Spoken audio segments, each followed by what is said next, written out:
few days ago, I found out someone stole my members only training videos and uploaded them illegally to YouTube. Less than 24 hours later, everything was taken down and the channel is nowhere to be found. In this video, I'm going to share with you exactly what happened, how I proceed, how I took everything down, and what you should do if something similar is happening to you. Okay, so let's start with some background story about myself and about the whole situation. So in case you're new here, my name is Lior Vaknin. I'm a business coach who help home service business owners master lead generation themselves without ever needing to depend on marketing agencies. What that means is that I'm teaching business owners how to do Google Ads, SEO, Facebook ads, and so on, completely independent and in a matter of days. This is something that I've been working on and, building for the last 4.5 years now. And we've helped hundreds of business owners along, this period of time. Now, within this period, the business grows. And so what do? You start hiring other people. And one of those people who I hired, when I first hired her, she was covered in full burqa. So meaning that she was like a Muslim that doesn't even show her face. Now, I'm Jewish, I'm Israeli, I'm not discriminating against anyone. I couldn't care less. Like, as long as you're, a good person, you can follow instructions, you do as you're told. Awesome. Good for you. I don't mind. Christians, Jews, Muslims, I have in my program everything. As I mentioned, I'm Israeli. I have in my program Iranian people that I love. I have Moroccan people that I love. So it's awesome. Like, I couldn't care less. Then a few, maybe a year and a half ago, 2 years ago, suddenly everything was taken down.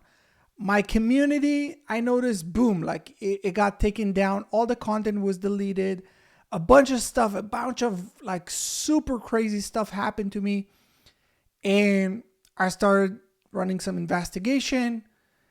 They tried to do, some shady or, try to manipulate me by going through different IPs. To make a long story short, I found out that it was her and her husband. And so I confronted them, and then they started, cursing me and using some anti-Semitic wording and some crazy stuff. In any case, I got them removed. They didn't have any access to my content.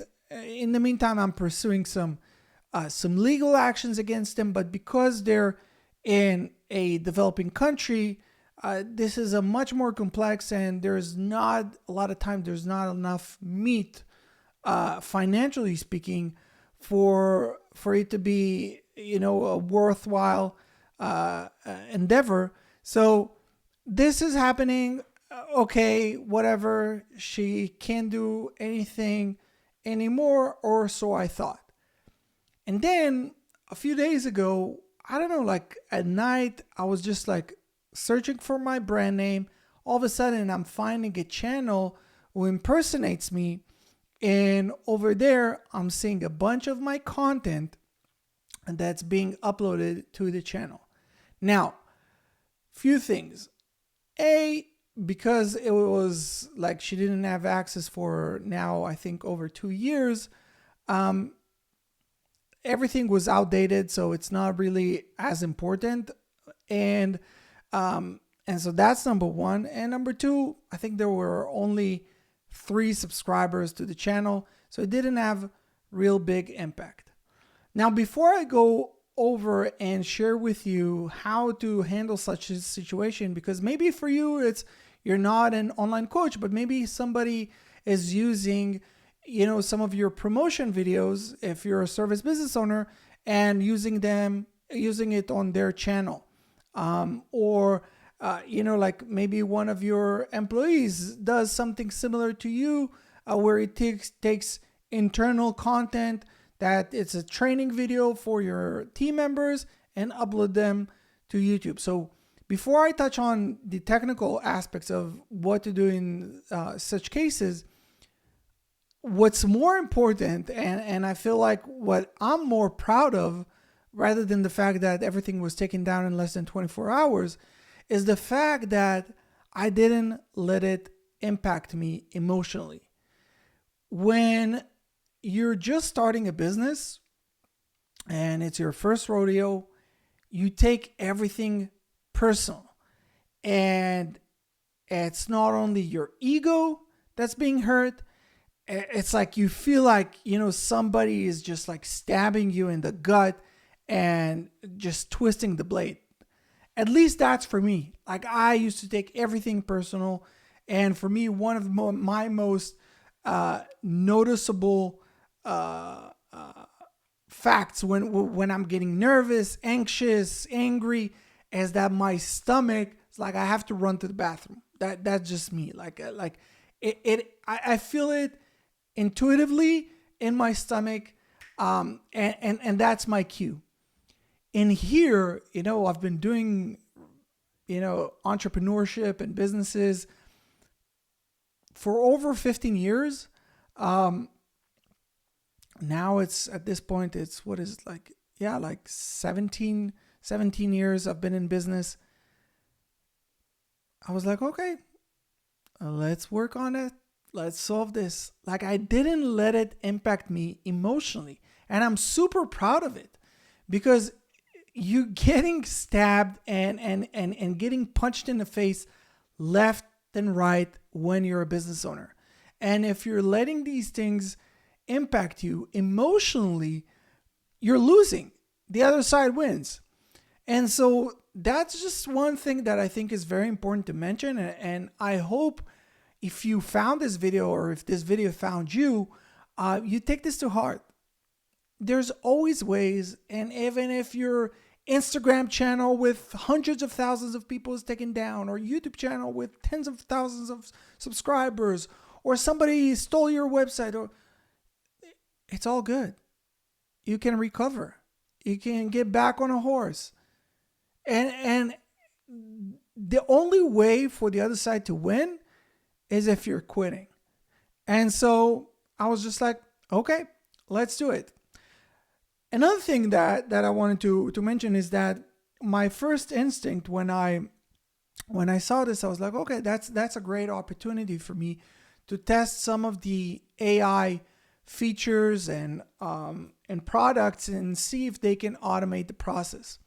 So basically, I tested out ChatGPT Atlas, which is their browser, which allows to follow commands, as well as Claude, by Anthropic. So they have their own app that with their Chrome extension that is able to perform some tasks. It took hours upon hours, and that didn't work. So I had to do this manually. Now, luckily, it was only 27 videos. It took me, I don't know, like an hour, 2 hours to do the whole thing. But the majority of time I was just tinkering and playing and trying to see if I could make AI work and do it for me. So let's just quickly jump into the computer so I can show you what I did and how you can do something similar. So here we're in my channel. If you don't know how you can get into your channel, so let's just quickly view our channel. And here, when you're the admin, basically here you click on Manage Videos, and here you scroll down on the left to Content Detection. And here, what you need to do is you're going into Removal Requests and adding a new removal request. Okay? Now, here what you need to do is basically you need to add the videos that you want them to remove. So in my case, what I did was, this was a video. subcategory other type of video. The source of my content is from outside of YouTube, and here I entered my own content URL, okay, my video and the video title, and the video link to the offender, to the copyright offender, to that person who stole my videos, and then I added it here. Next up, after you're doing this,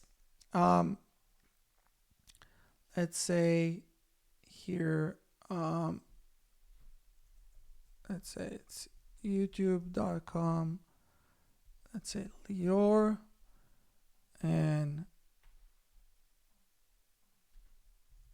okay, let's do, okay, Ronnie, why isn't it not H? And here I'm entering the title, and here as, let's say, YouTube. Okay. I just wanted to show you all the options. And so the location of the infringed content for me was the entire video. In your case, maybe it's just part of the video. Maybe it's, like in the description. Maybe it's links to allegedly infringing material or whatnot. But you can basically pick whatever is relevant for you. Here, you basically can pick 10 videos at a time. And after you do this, then you need to add all these different details. In the removal option, here what I picked was standard. I want it removed right now. And in the legal agreement, you're just ticking off all these boxes and typing in your name, okay, in the signature in section number 4. One thing that I think is worth mentioning is for one batch, I got automatically approved. And for 2 others, they sent me an email requesting me to manually reply with my full legal name. And from these 2 batches, one of them was approved. And for the second one, they requested it again. So I clarified that my first name is Lior, last name is Vaknin, because some people have a middle name. I don't. And so I responded again, explaining that this is my full name, and that was removed. So that was part 1. Another thing that you can do, which I did, is that, let's go on YouTube for a quick second. And so let's say that I'm going on this guy's channel, and what you can do is you can click here next to, again, on the more, and then you click here on report user, and then you click on report user, and then here I choose impersonation, and this channel impersonates me, and then you fill out the information, and again, that also helped take everything down. So I really hope this helps you. I hope you don't need to get to that situation, but if you do, I hope that this video helps you. If you did and you felt that this is useful information, make sure to hit the like. Make sure to subscribe if you're a service business owner, want to learn more about different hacks or, what to do in different situations such as this. But I talk more often than not about marketing, lead generation. So if you have any questions about that, feel free to drop them in the comment section below. And that's it. You can check more about what we do at Local Service Mastery in probably one of the links in my bio. And I'll see you guys here in the next one. Peace.